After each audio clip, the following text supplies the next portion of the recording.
আমার নাম রাখি দেবনাথ আর আমি এখন পড়াশোনা করতেছি ল্যাবরেটরি মেডিসিনে।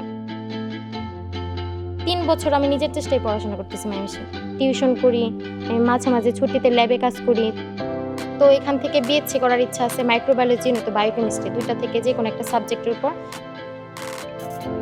আমরা তো 3 বোন, পরিবারে একটা চাপ ছিল নাকি পড়াটা বন্ধ করে দিবে এরকম একটা বিষয় ছিল।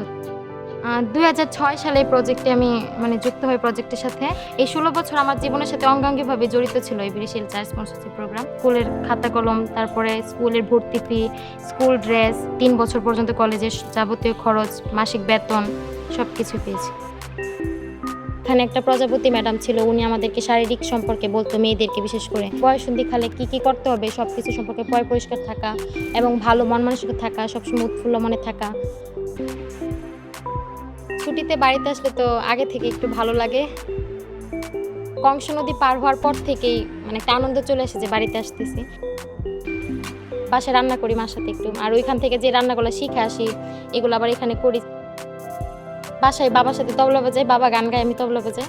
এটা যতবার আসবো এটা করতেই হবে।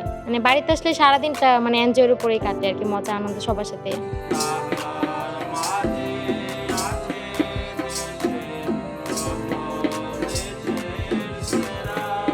পরিবারের জন্য কিছু করতে হবে, যে তোমার ভাই নাই, বাবা মার পাশে দাঁড়াতে হবে, এটা হচ্ছে মূল লক্ষ্য আমার।